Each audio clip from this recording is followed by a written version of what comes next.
హరే కృష్ణ. ఈరోజు చాలా పరమ పవిత్రమైన రోజు. ఈరోజు ఏమి రోజు? వరలక్ష్మి అమ్మవారు వ్రతం, వరలక్ష్మి వ్రతం అంటారు. ఈ శుక్రవారం చాలా శ్రేష్టం. శ్రావణ మాసంలో పౌర్ణమి ముందుకు వచ్చే శుక్రవారాన్ని వరలక్ష్మి వ్రతంగా భావిస్తారు అనమాట. ఇప్పుడు చేసుకుంటారు. ఎందుకంటే వరలక్ష్మి పూజ చేసుకుంటే లక్ష్మీదేవి బాగా సంపద వస్తుందనేసి అందులో భయభక్తులతో చాలా ఆనందంగా ప్రతి ఒక్క స్త్రీ కూడా మామూలు దుస్తులు కాకుండా సాంప్రదాయ దుస్తులు కనపడుతున్నారు కూడా చాలా సంతోషం వేసింది. ఎందుకంటే మామూలు రోజు ఎట్టున్నా కూడా ఈ శుక్రవారం కూడా కొద్ది పర్వాలేదు, అది కూడా ఈ వరలక్ష్మి రోజు ఇంకా బాగా మంచిగా అలంకృతమై అది ఎల్లప్పుడూ ఉండాలని కూడా బాగుందని కోరుకుంటాం. అమ్మవారికి అపారమైన కృప అందరూ లభించాలని, అందరికీ సర్వశ్రేష్టము ఆరోగ్యం కావచ్చు, ఇంకా ఆర్థికం కావచ్చు, మానసికం కావచ్చు, ప్రతి ఒక్కటి కూడా అమ్మవారి కృప చేతనే మనకి సమకూర్చబడుతుంది. అమ్మవారిని ఈజీగా పొందాలంటే, లక్ష్మీ అమ్మవారిని ఈజీగా పొందాలంటే దానికి ఏకైక మార్గం నారాయణుని శరణాగతి పొందడం. హరే కృష్ణ హరే కృష్ణ కృష్ణ కృష్ణ హరే హరే, హరే రామ హరే రామ రామ రామ హరే. ఎప్పుడైతే మనం భగవన్నామాన్ని జపం చేస్తూ మనం భగవంతుని శరణాగతి పొందుతామో, భగవంతుడు సేవ చేస్తాము, అటువంటి వారికి లక్ష్మీదేవి నిత్యము ఉంటుంది. ఎందుకంటే ఆమె ఇప్పుడు కానీ తన పతి సేవ ధరిస్తుందన్నమాట. ఆమె లక్ష్మీదేవి చేసుకునే ప్రతిరోజు ప్రతి గడియ ఏది పని చేస్తుందామె? ఎక్కడైతే తన భర్త ఉంటాడో, ఎక్కడైతే మహావిష్ణు ఉంటాడో ఆయన పాదాల చేత కూర్చొనేసి ఆయనకి చేత తీరుస్తూ పాదాలు మర్తం చేసుకుంటుంది అన్నమాట. కాబట్టి అటువంటి సేవ చేసుకున్న గొప్ప సేవకురాలు. అటువంటి అమ్మవారిని అందరూ పూజించడానికి ఇష్టపడతాం. అలాగే త్రేతాయుగంలో సీతమ్మవారు అంటే లక్ష్మీదేవి సీతగా వస్తుందన్నమాట. మహావిష్ణువు ఇక్కడ శ్రీరామచంద్రుడిగా వస్తారు. అప్పుడు ఏమైంది? రావణాసురుడు సీతమ్మని కోరుకుంటాడు. ఎవరు కోరుకుంటాడు? సీతమ్మని కోరుకుంటాడు. అప్పుడు ఒక రావణాసురుడు ఉన్నారన్నమాట. సీతమ్మని కోరుకుంటే ఏమైంది? సీతమ్మ తీసుకొని బంధించి పెట్టుకుంటాడు. ఎక్కడ పెట్టుకుంటాడు? తన లంకాపురిలో ఆశాపురంలో పెట్టుకుంటే అదేమైంది? అమ్మవారు ఎంచోపు ఉంది, అక్కడ కొన్నాళ్ళు ఉందన్నమాట. ఉందాక ఏమైంది? ఆ ఒక లక్ష్మీదేవిని ఆయన భరించలేక ఆయన వంశం మొత్తం నాశనం చేసుకుంటూ లంకాపురిని కూడా దగ్నం చేసుకుంటూ కూడా ఆయన పతనమైపోయినాడు. అలాగే ఎవరైతే లక్ష్మిని మాత్రం కోరుకుంటారో వాళ్ళకి ఏం చేస్తుందంటే అమ్మవారు వచ్చినప్పుడు లక్ష్మీదేవిగా వస్తుంది, వెళ్ళేటప్పుడు చండి రూపం దాచి వాళ్ళు ఇబ్బంది పెట్టి వెళ్తున్నారు. ఎందుకంటే భర్తని వదిలిపెట్టిన స్త్రీ అంటే ఎప్పుడు ఎక్కువ చూపు ఎవరు ఉందన్నమాట. ఎంత తల్లిదండ్రులు ఇష్టమైనప్పుడు కూడా పెళ్ళైన తర్వాత భర్తని వదిలిపెట్టి అమ్మవారింటికి పోయిన ఆడబిడ్డ కూడా 2 రోజులు ఉంటుంది, ఒక 4 రోజులు ఉంటుంది. నాన్న ఇంకో 2 రోజులు అంటే 2 రోజులు ఉంటుంది. ఒక నెల అయిపోయిందంటే ఏమేం చేస్తుంది? తన భర్త, తన పిల్లలు, తన సంసారం ఏమైందని ఆధారం పడుతుంది. మళ్ళీ ఉండమంటే ఉండదు అనమాట, గొడవ వేసుకోవచ్చు వస్తుంది. అలాగే లక్ష్మీదేవి కూడా ప్రతి ఒక్కరు ఏం చేసుకుంటున్నారంటే బంధించి పెడతారనమాట. ఎక్కడెక్కడ పెడతారు? బీరువాలో పెడతారు, లాకర్లో పెడతారు, దాచి పెడతారు. ఇప్పుడు ఫోన్లో పెట్టుకుని తిరుగుతున్నారు లక్ష్మీదేవిని. ఆ లక్ష్మీదేవి ఏం చెప్పుకుంటుందంటే ఆమె మనం ఎప్పుడైతే భగవంతుడి సేవకి సద్వినియోగపరుస్తూ ఉంటామో అప్పుడు ఉంటుంది అన్నమాట. ఈ కలియుగంలో ఎవరైతే ఆనందంగా ఉంటారంటే, ఎవరైతే భగవంతుని నామం జపం చేస్తుంటారో, కలికాలే నామరూపే కృష్ణ అవతార. కలియుగంలో కృష్ణుడు నామరూపంలో ఉంటారు. హరే కృష్ణ హరే కృష్ణ కృష్ణ కృష్ణ హరే హరే, హరే రామ హరే రామ రామ రామ హరే. ఇలా నామం చెప్తూ ఉంటే యాం తిష్టామి వైకుంఠే యోజన హృదయ రచన ఎత్ర మద్భక్త గాయంత్రి తత్ర తిష్టామి నారద అనేసి చెప్తున్నారు అన్నమాట. శాస్త్రం చెప్తుంది, నారద నేను వైకుంఠంలో ఉండనని చెప్తాడు. మనం అనుకుంటాం విష్ణుమూర్తి ఎక్కడ ఉంటాడని వైకుంఠం, కానీ ఆయన చెప్తున్నాడు నేను వైకుంఠం ఉండను అంటాడు. యోగినా హృదయం వచ్చా అంటే యోగులు ఎక్కడ ఉంటే అక్కడ ఉంటారు, అక్కడ ఉంటాడంట. ఎత్ర మద్భక్త గాయంతి, ఎక్కడైతే ఆయన భక్తులు నిత్యము గానం చేస్తూ ఉంటారో అక్కడ తిష్ట వేసుకుని మనలాగా చక్క మొక్కలు వేసి కూర్చుంటారన్న. ఎక్కడ కూర్చుంటారు, కానీ మన కంటికి అది కనపడదు. ఎందుకంటే ఇది కామంతో నిండిపోయిన కనమాట. అంటే కోరికలతో నిండిపోయిన కళ్ళకి కేవలము కోరికలే కనపడుతుంది. పానీపూరులు, పిజ్జాలే కనపడుతుంది మనకి. మంచి మంచి ఆహారం కనపడదు కదా. ఇది ముందు మేము చిన్నప్పుడైతే దోశలు పోయించేది అనమాట.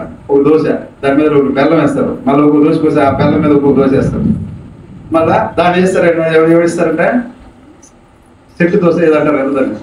అది తింటే ఆరోగ్యం మంచిది, బెల్లం వేసి ఆ దోశలు తింటే. ఇప్పుడు దాన్ని కాస్త మార్చి ఏం చేస్తారంటే దానికి 2 కాయగూరలు కట్ చేసి దాన్ని పిజ్జా అని చెప్పి అమ్మేస్తున్నారు.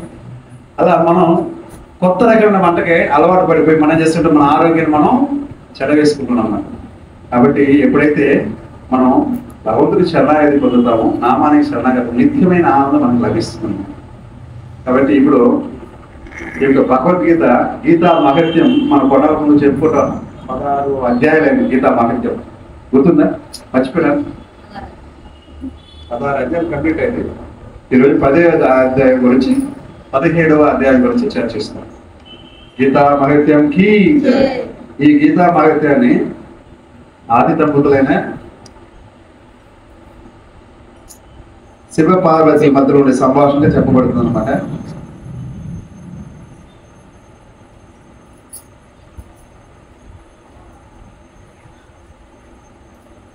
ఓ ప్రియమైన పార్వతి, భగవద్గీత అధ్యాయం ప్రతి ఒక్కటి కూడా చాలా చాలా శ్రేష్టమైంది.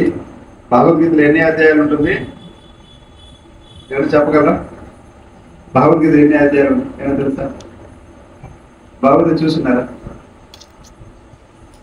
భగవద్గీత ఎలా ఉంటుంది చూసారు? భగవద్గీతలో గీత అంటే తలరాతలు మార్చగలిగిన శక్తి కలిగి ఉంటుంది. ఎందుకంటే భగవద్గీత అంటే భగవంతుడు చెప్పిన మాట. ఎవరైతే భగవంతుడి మాట వింటారో వాళ్ళు శ్రేష్ఠులు అవుతారు, పరిపూర్ణులు అవుతారు, ప్రయోజకులు అవుతారు. కాబట్టి ఇక్కడ భగవంతుడు ఒక అర్జునుడు చెప్పే సందేశమే కాదు, అర్జునుడి ద్వారా మన మానవుల ప్రతి ఒక్కరికి కూడా చెప్పే సందేశం భగవద్గీత అన్నమాట. ఆ భగవద్గీత గీతా మహత్యాన్ని శివుడు చర్చిస్తూ పార్వతితో పాటు 10వ అధ్యాయం గురించి కూడా ఈరోజు మనం చర్చిస్తాము. 10వ అధ్యాయంలో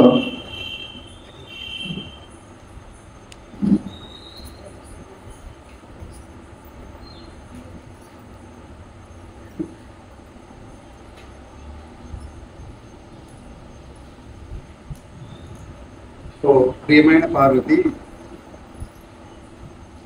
ఈ యొక్క భగవద్గీత 17వ అధ్యాయం గురించి నేను దాని గీతా మహత్యం చెప్తున్నాను విను అంటే చెప్తానమాట. ఒకసారి కడబాహు అనే ఒక మహారాజు యొక్క కుమారుడు, అంటే యువరాజు యొక్క పని అతను వచ్చి దుష్య అని పేరు అన్నమాట. ఆ దుష్య వచ్చి చాలా చాలా మూర్ఖుడు అన్నమాట. ఎటువంటి మూర్ఖుడు అంటే ఆ మతం పట్టిన ఏనుగు ఉంటుంది, ఆ ఏనుగు మీకు ఎత్తి నీ సవాలు చేస్తానంటారు అనమాట. మతి ఉండి ఆడేవాడు కానీ మతం పట్టిన ఏనుగు జోలికి పోతారా? ఒక పిచ్చి కుక్క రోడ్లు పోతానుకో, నేను దాంతో స్నేహం చేస్తాను ఎట్లుంటుంది? కుక్కలంటే భయం, అది పిచ్చి కుక్క అంటే ఎక్కడ పడితే అక్కడ వచ్చేస్తుంది, మన ఆధీనాలు ఉండదు అనమాట. అటువంటి వాళ్ళ మీరు స్నేహం చేస్తానంటే ఎలా ఉంటుందో అలా ఉంటుంది అనమాట. మతం పట్టిన ఏనుగా వెళ్తూ ఉంటే దాని మీద నీ సవాలు చేస్తానేసి పోయి అందరితో చెప్పేసి ఎక్కుతారు అనమాట. ఏనుగు ఎక్కుతారు, ఎక్కేస్తారు. ఏనుగా ఎక్కేసిన తర్వాత అందరూ అరుస్తుంటారు అనమాట. ప్రజలందరూ కూడా ఏమన్నా మీరు మతం పట్టి ఏనుగు ఎక్కద్దునైనా, నీకు మంచిది కాదు, అది నేను పడేస్తుంది, చంపేస్తుంది చెప్తుంటారు. హెచ్చరిస్తున్నప్పటికీ కూడా ఈయన వెనుకుంటా ఏం చేస్తారంటే ఏనుగు ఎక్కేసి ఆయన వెళ్తూ ఉంటే ఆ ఏనుగా పరిగెత్తడం మొదలు పెడుతుందన్నమాట. పరిగెత్తి ఏం చేస్తుందంటే ఆ వ్యక్తిని కింద పడేస్తుంది. కింద పడేస్తున్న వ్యక్తి ఏమవుతాడో, ఆయన ఏడుస్తుంటే ఆ వ్యక్తి మీద తన కాలు పెట్టి తొక్కేస్తుందన్నమాట, చనిపోతాడు. ఎవరు చనిపోయింది? అతని పేరేమి? దుష్య. ఏం పేరు? దుష్య. దుష్య అంటే దుష్యలా మనం వింటాం అన్నమాట. దుర్యోధనుడు యొక్క చెల్లెలు కదా దుష్యల. ఆ దుష్య అనే పేరు. ఈయన దుష్య. ఈయన వచ్చి ఏం చేస్తాడంటే చనిపోతాడు. చనిపోయిన తర్వాత ఆయన ఒక ఏనుగు జన్మ తీసుకుంటాడు అనమాట. ఏనుగు జన్మ ఎలా తీసుకుంటాడంటే ఆయన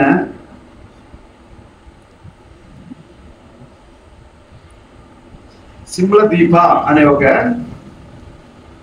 ప్యాలెస్ లో ఒక రాజుగారి దగ్గర ఆ ఒక ఏనుగుగా ఆడ పుడతాడనమాట.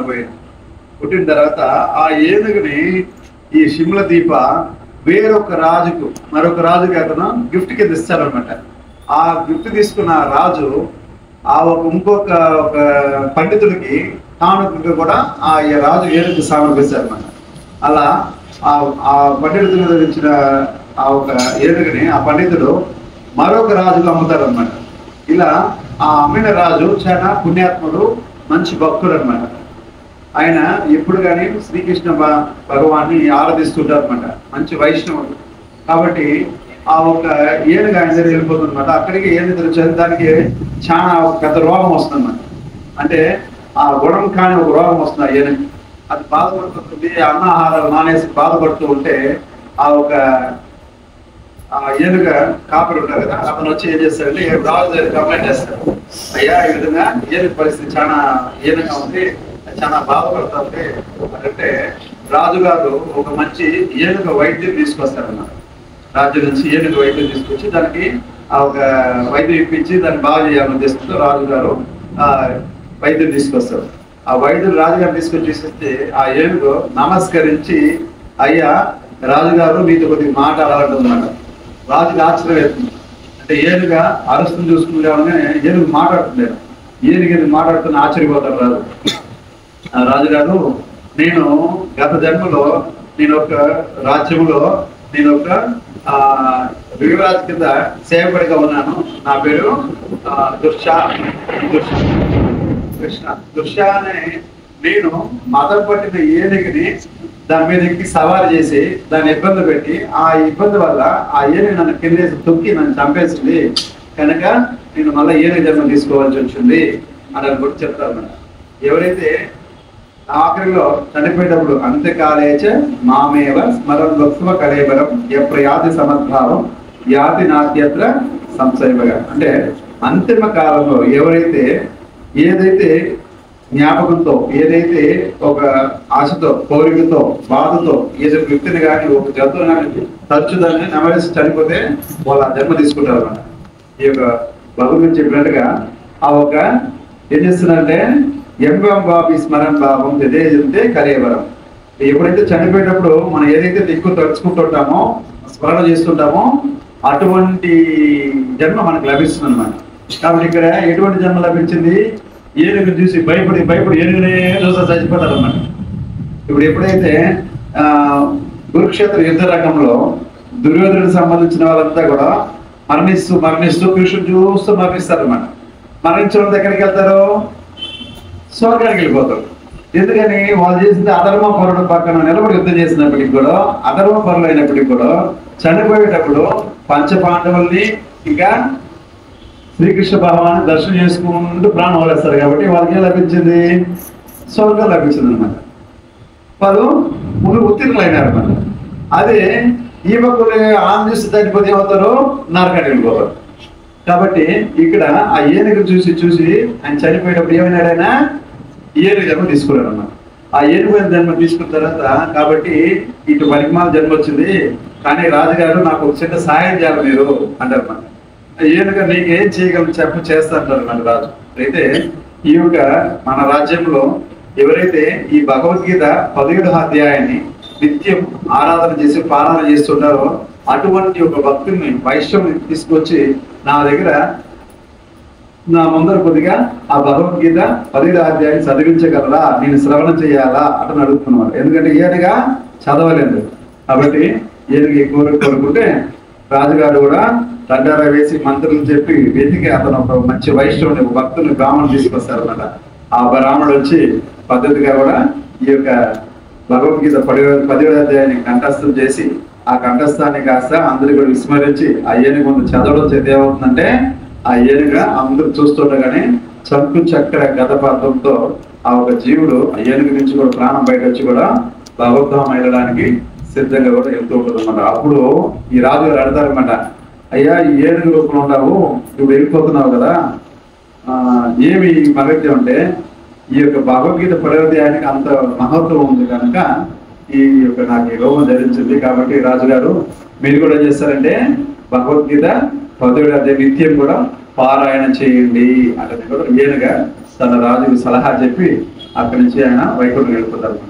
కాబట్టి ఈ రాజు కూడా అప్పటి నుంచి కూడా ప్రతిరోజు కూడా భగవద్గీత 10వ అధ్యాయాన్ని నిత్యము పారాయణ చేస్తూ, చదువుతూ, ఆచరిస్తూ, అలాగే వర్షిప్ చేస్తూ కూడా ఏం చేస్తారంటే ఆయన అంతిమ కాలంలో భగవద్ధామాన్ని చేరుకుంటారు అనేసి కూడా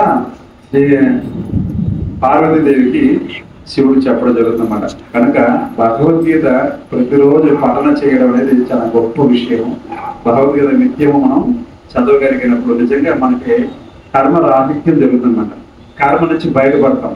భగవద్గీత ఎవరైతే కొందరు ఉంటారన్నమాట, చాలా కష్టంలో ఉంటారు. ఎటకంటే కష్టం అంటే ప్రపంచంలో అందరూ సుఖంగా ఉన్నారు, నేను ఒక్కడే చాలా బాధపడుతున్నాను అనుకుంటారన్నమాట. కానీ ప్రతి ఒక్కరు బాధలే ఉంటుంది అనమాట. ఆ బాధలో మనం ఏమనుకుంటాం అంటే మనకుంటే బాధలు మనకు చాలా ఎక్కువ అనుకుంటాం అనమాట. ఈ 84 లక్షల జీవరాశుల్లో ప్రతి ఒక్క జీవరాశికి కూడా అర్థం కాని సూక్ష్మాది క్రిములకు కూడా దానికి సంబంధించిన బాధలు దానికి ఉంటుంది. పెద్ద మహారాజు పెద్ద అంతస్తులు భవనం ఉంది, మంచి కార్లు మంచి వైభవంగా బతుకుతున్నారంటే అతనికి దానికి సంబంధించిన కష్టాలు అతనికి ఉంటుంది. నిరుపేదగా ఉంటాడు, కడుపు చేతులు బతుకున్నారు, రోడ్డు మీద తిరిగి భిక్షాటన చేస్తుంటే అతనికి సంబంధించిన బాధ అతనికి ఉంటుంది. మంచి వైద్యులు ఎంత మాత్రం అతనికి రోగం లేకుండా పోదాం, అందరికి రోగం బాగా చేశారు, డాక్టర్ గానే కూడా రోగం అనేది వస్తుందన్నమాట. కాబట్టి ప్రతి ఒక్కరు మనం దేనికి వచ్చినాం, ఇక్కడ బాధలు అనుభవించడానికి వచ్చినాం అన్నమాట. వాస్తవానికి మనం వచ్చి దేనికి వచ్చినామంటే ఏదో ఆనందంగా ఉండాలని ఇక్కడికి వచ్చినాం అన్నమాట. ఎటువంటి ఆనందం కావాలని వచ్చినామో భోగించాలా, నేను అందరూ నాకు వర్షిప్ చేయాలా కోరిక అన్నమాట. పని ఆ కోరికతో మనం ఇక్కడికి రావడం జరిగింది.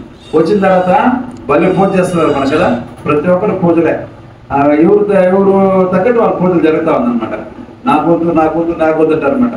ప్రతి భర్త ఒకరికేమో భర్తతో సమస్య, ఒకరికేమో పిల్లలతో సమస్య, ఇంకొకరికేమో ఇరుగు పొరుగులతో సమస్య, ఇంకొకరికేమో ఆరోగ్యంతో సమస్య, ఏదో సమస్య ఉండే ఉంటుంది. ఒక సమస్య తర్వాత ఇంకొక సమస్య ఒకసారి వస్తుంది, ఒక సమస్య మీద కూడా చాలా సమస్యలు కూడా చేస్తున్నమాట. సమస్య నుంచి బయటపడాలంటే కేవలం ఒకే ఒక పని ఉంటుంది అనమాట. ఏం పని చేయొచ్చు? భగవద్గీత చెప్పినట్టుగా మనం హరే కృష్ణ కృష్ణ కృష్ణ హరే హరే, హరే రామ రామ రామ హరే హరే చెప్తూ భగవంతుడు నిత్యం సేవ చేస్తున్నారు. మనం ధరించాలని, మన జీవితం ధరించాలంటే ఏం చేయాలా? సేవ చేస్తున్నారు. ఈ సేవ చేయకపోతే ఏమవుతుందంటే మనం ఈ యొక్క మన ఒక స్వభావాన్ని కోల్పోతాం అన్నమాట. జీవేర స్వరూపేరు నిత్యేర కృష్ణ దాస, నిత్యము కూడా కృష్ణుడు దాసుడే ఉండాలి. కానీ కృష్ణ దాసుడైన మన కృష్ణదాస సేవ మర్చిపోయేసి ఏం చేస్తున్నాం అంటే అందరూ సేవ చేస్తుంటారు. ఎవరు దొరకపోతే కనీసము పిల్లికి చేస్తారు, కుక్కకు చేస్తారు, ఏదో చెట్టుకు చేస్తారు, మొక్కకు చేస్తారు, ఏదో దాన్ని చేస్తూ ఉంటారు అన్నమాట, సేవ చేస్తుంటారు. కానీ ఎవరు చేయాలా? కృష్ణుడికి దేవాది దేవుడు శ్రీకృష్ణ భగవాన్ చెయ్యాల సేవని మరి విషయం మర్చిపోతారు. ఎందుకు మర్చిపోతారంటే పూర్వజన్మ వాసనలు, ఆ కోరికలు ఆ చేత మర్చిపోతుంటాం. ఎప్పుడైతే ఒక వైష్ణవుడు, ఒక భక్తుడు ఇలా నామాలు వేసుకొచ్చేసి నామాలు పెట్టుకోండి, జపం చేయండి, జపమాలతో జపం చేస్తే మంచిదని మన చేతిలో ఒక జపమాల బ్యాగ్ ఇస్తాడో అప్పటి నుంచి కూడా ఏమవుతుంది? మనం జపం చేయడం ప్రారంభిస్తాము, భక్తుల గురించి మనం తెలుసుకుంటాము, భగవంతుడి గురించి తెలుసుకుంటాం. అప్పటి నుంచి కూడా మనకి లైఫ్లో టర్నింగ్ పాయింట్ వస్తుంది అన్నమాట. ఈ టర్నింగ్ పాయింట్ వచ్చిన తర్వాత కూడా కొన్ని సందర్భాల్లో మనం జపం చేసే పరిస్థితి లేకుండా కూడా ఒకసారి వెళ్ళిపోతుంది. ఎందుకు ఎలా జరుగుతుందంటే ఆ ఒక పూర్వజన్మ కర్మ ఫలితం చేత మనం కొన్నాళ్ళు జపం ఎత్తేయడం, కానీ కొంతమంది చూడండి భక్తి చేస్తూ ఉంటారు, కొన్నాళ్ళ తర్వాత కనపడరు, ఎక్కడికి పెట్టారు, మళ్ళీ కొన్నాళ్ళ తర్వాత మళ్ళీ వస్తారన్నమాట. భగవంతుడు చెప్తున్నాడు భగవద్గీతలో, దేహాభిక్రమణ చూసి ప్రచువాయన విద్యతే స్వల్ప మధ్యస్య ధర్మస్య త్రాయతో అదో భయ అంటారు అన్నమాట. ఎవరైతే కొద్ది మాత్రం ఈ మార్గమునందు, ఏ మార్గమునందు? రెడ్డిగుంట నుంచి మంగళం వచ్చే మార్గం కాదు, ఏ మార్గం నందు? ఈ భక్తియుక్త సేవలో అనే ఈ మార్గం నందు ఏదైతే ఇప్పుడు భక్తి చేస్తున్నాం, కృష్ణ భక్తి చేస్తున్నాం కదా, ఈ కృష్ణ భక్తి రస భావనలో ఈ మార్గమునందు కొద్ది మాత్రం ప్రయత్నం చేసి కొంత జపం చేసి కొన్ని వదిలేసి ఉండొచ్చు అనమాట. కానీ భగవంతుడు మళ్ళీ వాళ్ళని ఏదో ఒక సందర్భంలో వాళ్ళు మర్చిపోకుండా వాళ్ళకి అవకాశం ఇచ్చి మళ్ళా కూడా వాళ్ళు లాక్కొస్తారు అనమాట. ఎందుకంటే ప్రతి జీవిని కూడా ఉద్ధరించాలనేసి మహా కోరిక అనమాట. ప్రతి ఒక్క జీవిని ఉద్ధరించాలనేసి కూడా భగవంతుడు నిత్యం కూడా మనల్ని కనిపెడుతూ ఉంటాడు అన్నమాట. కాబట్టి అటువంటి ఒక గొప్ప అవకాశం మన గురువు ద్వారా మనకు లభించింది. ఇప్పుడు రేపు వచ్చి బలరామ జయంతి, అంటే హరి కృష్ణ జయంతి లాగా బలరామ జయంతి అంటే బలరాముడు జన్మ తీసుకున్నాడు. బలరాముడు ఎవరు? ఆదిశేషుడు యొక్క స్వరూపం అన్నమాట. బలరాముడు ఆదిశేషుడు స్వరూపము, లక్ష్ముడిగా వస్తాడు, బలరాముడిగా వస్తాడు, మళ్ళా చైతన్య మహాప్రభు లీలలో నిత్యానంద ప్రభుగా వస్తాడు. అలా ప్రతి చోట కూడా ప్రతి అవతారంలో కూడా భగవంతుని వెనకాలే వస్తూ ఉంటారు అన్నమాట, అనుసరిస్తూ ఉంటారు అన్నమాట. అటు బలరాముడి జన్మదినోత్సవం రేపు మదియం వరకు కూడా ఉపవాసించాల్సి వస్తుంది అనమాట. 12 వరకు కూడా ఉపవాసం ఉండాలా. 12 వరకు ఏకాదశి ప్రసాదాలు తీసుకోవచ్చు. ఏదైనా తీసుకోవాలంటే 12 తర్వాత మనం ఆహారం సిద్ధం చేసి భగవంతుని నైవేద్యం పెట్టి మనం కూడా తినచ్చు అనమాట. కాబట్టి అది పద్ధతి ఉంది. బలరాముడు ఎవరంటే మనకి ఆది గురువు అంటారు. మన బలరాముడి కృప లేకపోతే కృష్ణ ప్రేమ మనకి ఆస్వాదన, ఆ రుచి మనం పొందాలన్నమాట. ఎందుకంటే గురువు లేని విద్య గుడ్డి విద్య అని మనం సామెత ఉందన్నమాట. గురువు కృప మనకు లేనిదే. ఒకసారి దుర్వాస మహర్షి ఏం చేస్తారంటే స్వర్గానికి వెళ్తుంటారు అన్నమాట. అప్పుడు ఐరావతంలో ఇంద్రుడు ప్రయాణం చేస్తుంటాడు. ఐరావతంలో ప్రయాణం చేస్తున్న ఇంద్రుడికి మంచి శివుడి దగ్గర వెళ్ళి వచ్చి శివుడు తను వేసుకున్న మాలని దుర్వాసనకి ఇస్తారన్నమాట. ఆ దుర్వాసన ఇచ్చిన మాలని తన వాసన చూసి తను అలంకరించుకుని ఆ మాల తీసుకొచ్చి ఇంద్రుడికి ఇస్తారన్నమాట. ఎందుకు ఇంద్రుడికి ఇస్తారంటే ఇంద్రుడికి ఇస్తే స్వర్గంలో ఉండే ప్రతి దేవతలు కూడా ఆనందాన్ని పొందుతారు. ఎందుకు ఇంద్రుడు బాగుంటారు, రాజు బాగుంటే రాజ్యం ఉండేదంతా బాగుంటారని కూడా ఏం చేస్తారంటే ఈ దుర్వాస మహర్షి ఆయనకు మాల ఇస్తారన్నమాట. ఆ మాలని ఈయన చూస్తారన్నమాట. ఇది వాడిపోయింది. మామూలుగానే మన గుళ్ళు కూడా పోయినప్పుడు మనకి రాధాగోవింద మాల కూడా మనం చేతికి ఇస్తారన్నమాట. ఏదో సందర్భం వచ్చినప్పుడు నిన్న వాడిన మాల ఏమవుతుంది, కొద్ది వాడుకోక ఉంటుంది అనమాట. ఆ వాడుకోకుంటే మాలని మనం ప్రసాద మాలగా భావించి మనం ఏం చేస్తామంటే కళ్ళుకి అద్దుకుంటాం. కానీ అతను నేను ఎంతటి వాటిని ఇంద్రాధిపతిని, ఇంద్రుడిని, ఈ యొక్క స్వర్గానికి అధిపతి, ఇక్కడ నేను రాజు, నాకు ఇటువంటి చీపెస్ట్ మాల అంటే వాడిపోయిన మాలకి నాకు ఇస్తాడనేసి అతను ఏం చేస్తాడంటే ఇటు తీసుకునేసి ఆ ఏనుగు కుంభస్థలం మీద వేస్తాడన్నమాట. ఏనుగు కుంభం స్థలం వేసి ఏనుగు ఏం చేస్తుంది, దాన్ని తీసి కింద వేసుకుని ఇక్కడ కచ్చ తొక్కేస్తున్నాడు. ఎప్పుడైతే తొక్కేస్తుందో ఏనుగ అప్పుడు ఏమవుతుందంటే దుర్వాస మహర్షి చూస్తుంటే బాధ కలుగుతుందన్నమాట. బాధ కలిగి నీకు లక్ష్మి అంటే ఏదైతే నీకు ఐశ్వర్యం నీ దగ్గర ఉందో ఆ ఐశ్వర్యం చేత నీకు అహంకారం ఉంది కాబట్టి ఆ లక్ష్మి నిన్ను వెళ్ళుగాక అని కూడా ఆయన స్థపిస్తాడు అన్నమాట. ఆ లక్ష్మితో పాటు ఏమవుతుందంటే ఆయన గురువు కూడా వెళ్ళిపోతాడు.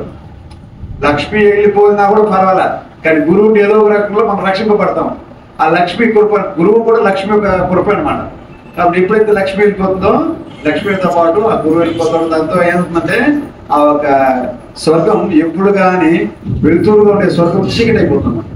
ఆ చీకటి అయిపోయి ఎవరికైనా ఆనందం లేకుండా మళ్ళీ బాధలు అవుతారు. ఇంద్రుడితో పాటు దేవతలందరూ కూడా దాంట్లో ఆ బాధలకు ఫేస్ చేయాల్సి వస్తున్నారు. కాబట్టి ఒక గొప్ప మాల మనకు దొరికితే మనం ఏం చేయాలని గౌరవించారు. భగవంతుడికి మాల పాతదైనా సరే కొత్తదైనా సరే, భక్తులు పాతదులు కావచ్చు, భగవంతుడికి ఏదైనా కొన్ని దొరికిందంటే మనకి అది ప్రసాదం భావించాలి. కాబట్టి ఆ ప్రసాదాన్ని మనం కానీ తిరస్కరిస్తే ఏమవుతుంది, దానివల్ల మనకి ఎంతో కర్మ లభిస్తుంది. మనం కానీ దాన్ని సద్వినియోగపరచకపోతే ఎంతో కర్మ వస్తుంది. ఆ కర్మ చేత ఏమవుతుంది, మనకి కష్టాలు పెరిగిపోతుంది. కష్టాలు పెరగచ్చు, ఒక్కొక్కసారి జన్మ కూడా పెరిగిపోవచ్చు. కాబట్టి మనం గుర్తించాల్సింది అంటే గురువు కృష్ణుడిని ఎప్పుడు కానీ మనం ప్రేమించడం, ఆ గురువు కృష్ణుడు యొక్క వస్తువులు కూడా ఆరాధించడం, ప్రతి ఒక్క వస్తువులు కూడా బాగా చూసుకోమన్నా సర్వీస్ చేయాలన్నమాట. కాబట్టి ఆ ఒక సేవాభావాన్ని మనకు ఇమ్మని కూడా మన బలరామ స్వామి మనం ప్రార్థించాలా. బలరాముడు సాక్షాత్తు ఆది గురువు కనుక మన కృష్ణ భక్తి రావడానికి, కృష్ణ భక్తి రస ఆస్వాదన చేయడానికి కూడా మనకి మంచి ఆశీర్వాదం లభిస్తుంది. కనుక రేపు మధ్యాహ్నము మన టెంపుల్లో కూడా ఇస్కాన్లో కూడా ఏమంటుందంటే అభిషేకం ఉంటుంది. కలుసుకునే వాళ్ళు అభిషేకం కలుసుకోవచ్చు. మధ్యాహ్నం టెంపుల్ అభిషేకం ఉంటుంది, అభిషేకం ఉంటుంది, ప్రసాదం ఉంటుంది. రేపు బలరామ జయంతి సందర్భంగా హరే కృష్ణ హరే కృష్ణ హరే కృష్ణ కృష్ణ కృష్ణ హరే హరే, హరే రామ రామ రామ హరే. भगवद्गीता यथातथम की, गीता अगत्यम की, प्रभुपाद की, गुरुदेव की, गौर प्रेमानंद।